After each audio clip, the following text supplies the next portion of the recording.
আমি বানাবো কেশর পেস্তা লস্যি।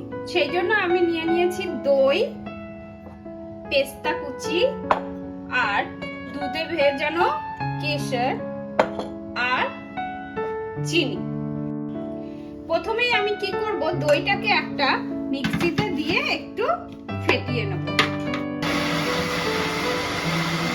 দইয়ের মধ্যে এবার দিয়ে দেবো কয়েকটা আইস কিউব, দিয়ে আবারও একটু আমি এটা মিক্স করে নেব।